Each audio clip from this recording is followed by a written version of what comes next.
Business success stories के बारे में सारे लोग बात करते हैं, लेकिन बिजनेस ब्लंडर्स के बारे में काफी कम लोग बात करते हैं।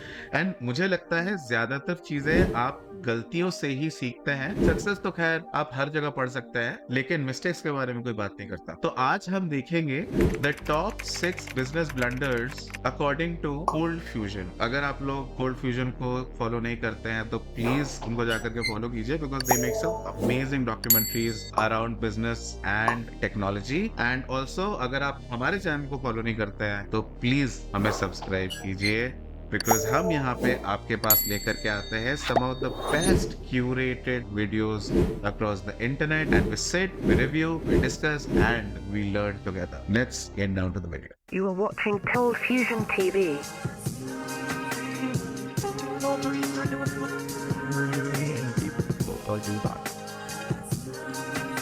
Hi, welcome to another Cold Fusion video. In previous Cold Fusion videos, we've often seen the success stories of some of the largest and most influential companies. But what about the other side? What about the blunders, missed opportunities, and utter disasters that in turn brought some companies to ruin? Well, today you're in luck because here are 6 of such stories. Let's get straight into it. Number 6. Kodak had the first digital camera back in 1977. Whenever Kodak was a result of the changing market and the evolving tech. It's just sad that they were not able to understand how impactful innovations could be, and that is primarily because they have been around for so long that they knew how things would work in the tech ecosystem. तो गलती तो उनकी भी है, उन्होंने ही अपने आप को स्मार्ट समझा और उन्होंने सोचा कि उन्हें पता है पहले से कि क्या होने वाला है। Technology changes the landscape of an industry. There are some businesses that adapt and thrive, and others that continue doing the same old thing until it's too late. For Kodak, who fell behind due to the advent of the digital camera, the situation was a little different. Kodak actually patented the first digital camera back in 1977. It was one that used a magnetic cassette to store images of about 100 kilobytes. However, over the coming years, Kodak made so much money off of film that they let the new technology gather dust, not realizing its potential. The company continued to focus on traditional film cameras, even when it was clear that the market was moving towards digital. When Kodak finally got into the digital market, they were selling cameras at a loss and still couldn't make up enough sales to catch up to those competitors which had seen the potential of digital cameras early on. Currently, Kodak is losing over $200 million a year. The lesson learned? In the world of business, always keep an eye on the market and be responsive to future trends. If not, it could cost you everything. Number 5. Excite could have bought Google for less than $1 million. The year is 1999, and Excite was the number 2 search engine behind Yahoo. Google back then was a nobody, the new kid on the block. It was in this setting back in 1999 that Larry Page offered to sell Google to Excite for $750,000. According to Excite's CEO at the time, George Bell, the $750,000 deal was 1% of Excite's worth, so financing wasn't an issue. The hiccup came when Larry insisted that if the sale went ahead, Excite was to replace all of its search technology with Google's. George of Excite thought that this was too much and refused the offer. Excite was eventually bought by Ask Jeeves, now called Ask.com, in 2004. At the time, Ask had less than 2% search market share. Google, currently now known as Alphabet, processes a billion search results every day. They currently have around $147 billion in assets, which is more than 196,000 times what Excite would have paid for them. Ouch. Number 4. Blockbuster Video turns down the opportunity to buy Netflix. The mid-1980s to late 90s were when VHS was king. The problem back then was that VHS tapes would cost upwards of $97 per movie. For this reason, video rental stores like Blockbuster came in to fill in that gap.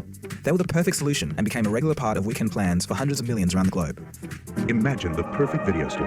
It would have a great selection, right? Right! Over 10,000 videos. 3 evening rentals, so no rush, no hassle. Fast checkout. 24-hour quick drop return. Open late every night. Well, the perfect video store Welcome to Blockbuster Video. is popping up all over the country.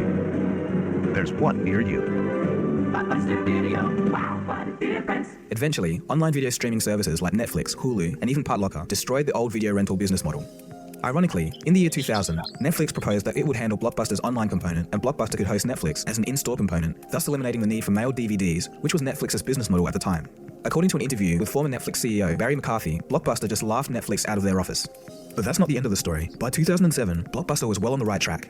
They had an internet movie component that was steamrolling over Netflix. Netflix was struggling, and their upper management wanted to sell the company to Blockbuster to save face. Blockbuster's growth was very strong at the time, so they turned down the offer.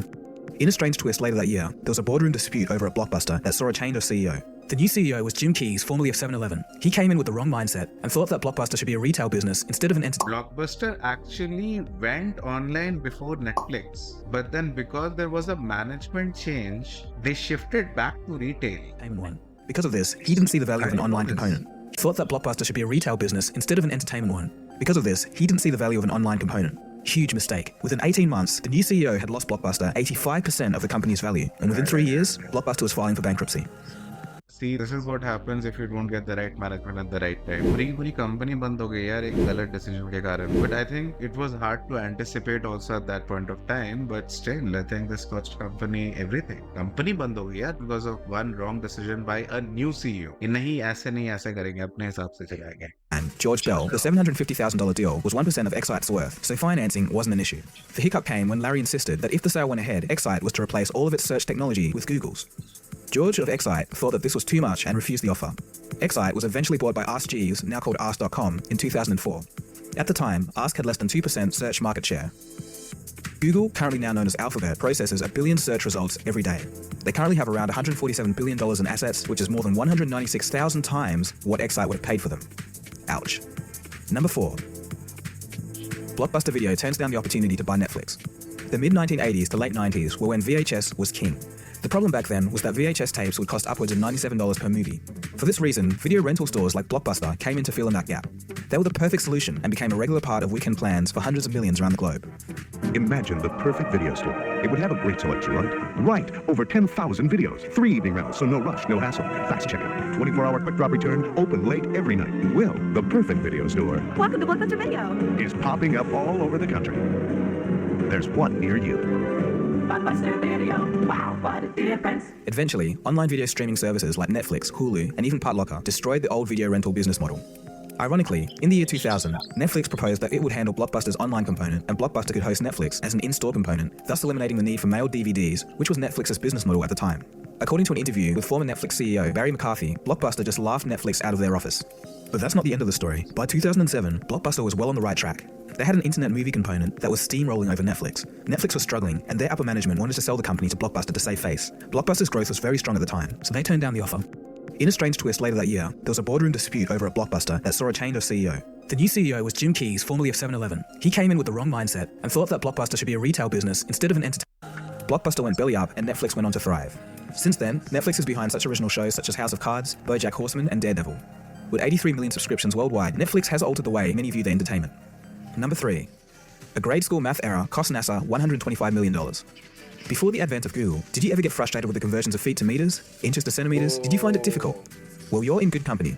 As it turns out, a similar math problem hindered some of the greatest minds in the Western world. In 1999, a Mars orbiter that Lockheed Martin designed for NASA was lost in space due to a simple math error in where the engineers at Lockheed used imperial measurements while the NASA employees used metric ones.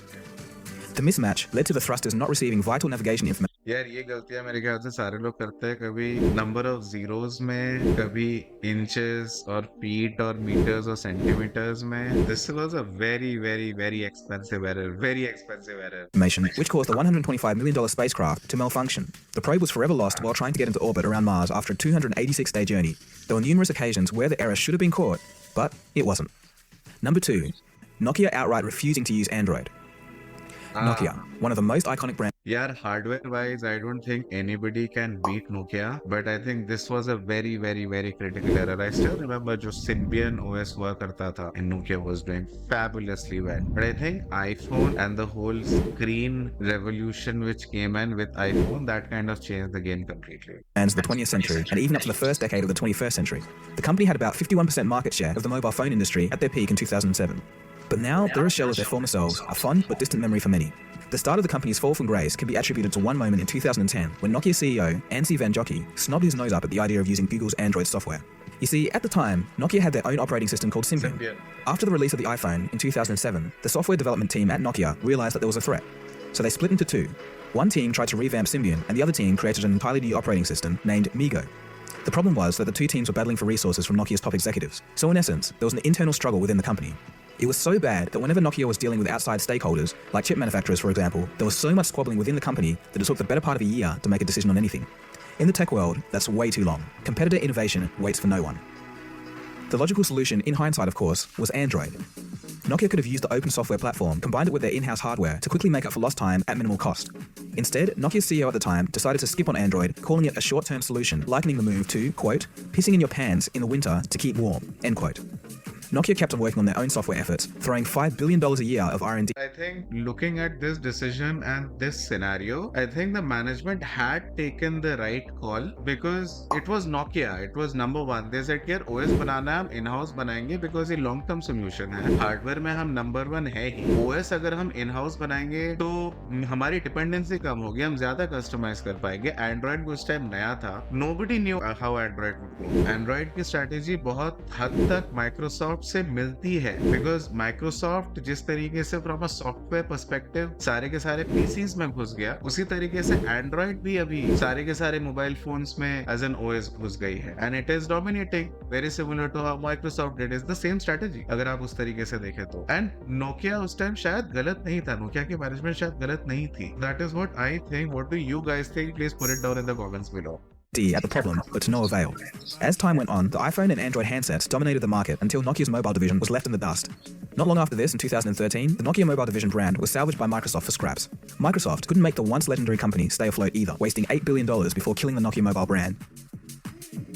Moral of the story, move with innovation and don't let pride cloud your judgment. But wait. That तो I agree. I think Microsoft भी नहीं कर पाया because Microsoft again wanted to make its own OS. वो भी same problem में फंस गया and no whether till date from a sturdiness perspective कोई Nokia को beat कर सकता है. Even now Nokia का जो hardware है it is one of the best. Even now अगर कोई मॉडल लॉन्च होता है तो उसका यूएसपी स्टर्डीनेस ही होती है. Nokia is known to make sturdy phones. तो पोजिशनिंग वाइज भी वो कभी ऐसा नहीं आता कि सुंदर है, स्क्रीन बड़ा है, स्क्रीन इनोवेटिव है या फिर बेजल नहीं है. वो बोलता है भाई ये नहीं टूटेगा. नोकिया अभी भी अगर भी वो रिलीज करता है जो बीच बीच में कभी कभी कर देते हैं वो. Wait a second, there is a twist here. Nokia, the company from Finland, is said to be returning in 2016 after signing an exclusive agreement with HMD. तो ये वीडियो थोड़ी सी पुरानी है सो इसीलिए आई थिंक ये बोल रहा है कि it's coming back in 2016. So Global. HMD Global is a new company also based in Finland. The deal will see the creation of Nokia branded mobile phones and tablets for the next 10 years. So I guess we'll see how this one plays out. Number 1. Xerox, yes the printer company, hands one of the greatest inventions in computing history to Apple. Imagine having one of the greatest inventions of the 20th century in your hands and giving it away because you didn't understand what you were holding. Xerox did just that with the Xerox Alto. The Xerox Alto was an experimental computer from 1973, created at Xerox's research center.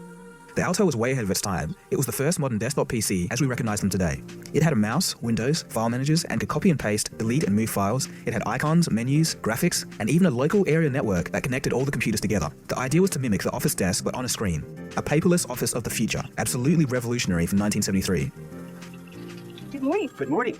You come into your office, grab a cup of coffee, Morning, Brad. and a Xerox machine presents your morning mail on a screen. So PC फिर xerox नहीं बनाया था. हमें मुझे तो mouse की कहानी पता थी, मुझे ये नहीं पता था कि पूरा का पूरा कंप्यूटर ही उन्होंने पहले बनाया था. Interesting. What's the mail this morning? This one looks interesting. Let's take a look at this. I'm going to need a couple of copies of this. Push a button, and the words and images you see on the screen appear on paper. Oh, thank you. Thank you, Brad. Brad, I think everybody on the rally list should see this. Push another button, and the information is sent electronically to similar units around the corner or around the world. This is an experimental office system. It's in use now at the Xerox Research Center in Palo Alto, California. Soon, Xerox systems like this will help you manage your most precious resource, information. Anything else? Flowers. Well, what flowers? My anniversary. I forgot. What the Xerox Alto was demonstrating was the first graphical user interface, or GUI, in a desktop computer. For those of you not familiar with this time in computing technology, this is how a typical computer from the late 1970s looked and functioned. So, do I press play? Not yet. First, you have to tell the computer. At least the ones who were born in the 80s, हम पैदा हुए हैं उस generation में जहाँ बचपन में हमने रोटेटिंग लैंडलाइन देखी है, एटलीस्ट टेलीफोन्स की अगर मैं बात करूँ तो. और उसके बाद हमने बटन वाले फोन्स देखे हैं, which was a big innovation for us. अरे रोटेटिंग की जगह बटन वाला फोन है मेरे घर में. वहां से हमने डेस्कटॉप्स देखे हैं और पीसीज, पर्सनल कंप्यूटर्स जो एप्पल और माइक्रोसॉफ्ट के आते थे, वहां फ्लॉपी डिस्क वाले, वो जनरेशन देखे. एटलीस्ट इंडिया की बात कर रहा हूँ मैं. ऐसे वाले आई थिंक यूएस साइड में ज्यादा चलते थे और एंटरप्राइजेस में ज्यादा चलते थे, पर शायद इंडियन कॉन्टेक्स्ट में हमने इस तरीके के जो 1970s के लैपटॉप्स है, हमने एटलीस्ट अपने घरों में नहीं देखे थे. 1970s में पूरा कैलकुलेटर, एक बड़ा calculator with a screen type दिखने वाला लैपटॉप था. Very interesting. 1970s looked and functioned. So, do I press play? Not yet. First, you have to tell the computer to copy the program that's on the cassette into its own storage area or memory. How do I do that? Just type load, L-O-A-D. You've now finished your message, so you need to say over to you to the computer by pressing the return key. On other computers, you'll see a key marked enter, and that also means over to you. Oh, here it is. Return Wow. over to you. Before GUIs, to do absolutely anything on a computer, you needed to type commands in lines of text. If you mistyped Yeah. anything, that mouse से पहले typing हुआ करती थी। was too bad. The computer would just spit out an error saying it didn't understand. Pointing and clicking on a graphical object was a foreign idea. Thousands of Xerox Altos were built at the research center, but never sold, only used heavily in Xerox offices and at a few universities. The Xerox upper management did not understand what they had. The managers just couldn't see the vision of what the computer of the future could be. But a man named Steve Jobs did know what the future of the computer could be, and Xerox handed it straight to him. Here's how it went down. Xerox at the time needed a way to make their experimental technologies, like the Alto, cheaper. They saw Apple pumping out their Apple IIs for a cheap price, so in 1979, they invited Steve Jobs over to their research institute to see if he could help them reduce the cost of production. The deal saw Xerox gain 1 million shares of Apple stock in exchange for Steve Jobs getting the inside information of everything cool and revolutionary that was going on at the Park Center. Nobody actually checked with the guys at the research center, but the upper business development team signed off on the deal anyway. The following is from Larry Lester, a Xerox Research Center scientist and an eyewitness to when Steve Jobs was handed everything. So during that demo, Steve again got very excited. He was pacing around the room and occasionally looking at the screen. He was mostly just looking and then reacting and taking it all in and trying to process it. And at one point, he said, "You're still not showing us everything." And the meeting was paused, and there were some phone calls, and okay, we're going to show you more. But Jobs was there going, "What is going on here? You're sitting on a gold mine. Why aren't you doing something with this technology? You could change the world." And his buddies who were trying to, arrange a negotiation of some kind were trying to quiet him down. Don't be so excited. But it was really clear to him that we were never really going to do anything with this. The irony was, when they left, we'd still shown them only like 1% of what Park was doing. But it was enough that they got really excited and decided they were going to retarget the Lisa to be something like what they had seen in terms of graphical user interface. They fell in love with the mouse, and that changed everything. And 7 months after that, I was working at Apple. And within 10 minutes, it was obvious to me that all computers would work like this someday. Basically, they were copyhans that just had no clue about a computer, what it could do. And so they just grabbed defeat from the greatest victory in the computer industry. Xerox could have owned the entire computer industry today. The graphical approach to the computer appealed to the human mind because commands were now replaced with movements and objects, so it felt natural. Typing lines of text was now a thing of the past. The ideas from the Alto would heavily influence the Apple Lisa, whose technology trickled down to the Macintosh, which influenced Microsoft Windows, both of which were the eventual ancestors to the manner in which our phones operate today. And the sad thing is Xerox never gets mentioned for any of this. Anyway, that's the end of the video. Those were 6 huge blunders by some top companies. I hope you liked it. Give this video a thumbs up if you did. Subscribe if you're new to this channel. And this video was a lot of work, so I would appreciate it if you would share this video with someone who would be interested. Also, as another point, if you guys would like to suggest videos, I've opened up the floor on my Patreon. So if you're a Patreon, you can take part in suggesting what the next videos can be. Thanks again, guys. This has been Dagogo. You've been watching Cold Fusion, and I'll see you again soon for the next video. Cheers and have a good one. ये 7 साल पुरानी video है जो cold fusion ने बनाई थी। Irreverent and a classic as usual Cold Fusion style. अगर आप लोग कोल्ड फ्यूजन को फॉलो नहीं करते हो तो you should definitely go ahead and do that. The name is right there in front of you. They made some amazing documentaries and videos around technology and business. But yeah, I think top 6, I think ज्यादातर लोगों को इसके बारे में पता होगा. But I think 2-3 चीजें जो इस वीडियो में मुझे नहीं पता चली were the nuances. कि for example जो ब्लॉकबस्टर में हुआ, हमें ये पता है कि Netflix ब्लॉकबस्टर के पास गया था with an offer of acquisition, but blockbuster refused it. मुझे ये नहीं पता था कि blockbuster was also doing online at that point of time. लेकिन because there was a key management change, तो सारी की सारी कहानी वहां पे बदल गई. हम बहुत मैक्रो लेवल की चीजें देखते हैं. इंटरनली किसी ऑर्गेनाइजेशन में जो छोटी छोटी चीजें होती है ना, जिस कारण से कोई एक डिसीजन लिया जाता है एंड प्रोबेबली कंपनी में बहुत सारे लोगों को पता होता है कि यार ये शायद काम नहीं करेगा या फिर ये गलत है. तो similar story and same goes for the story for Nokia. I think उस टाइम पे मैनेजमेंट डिसीजन जो था वो सही था according to their situation. But वो कहते हैं ना, in retrospect all vision is 2020. So कहानी वहीं पे आकर के खत्म होती है. But this were the top 6 company blunders from Cold Fusion. इसके अलावा और कौन से बिजनेस ब्लंडर्स हैं जो आपको लगता है आपने देखे हैं या फिर जिसके बारे में आपने पढ़ा है, प्लीज कमेंट सेक्शन में हमें जरूर बताइएगा और हम मिलेंगे अगले वीडियो.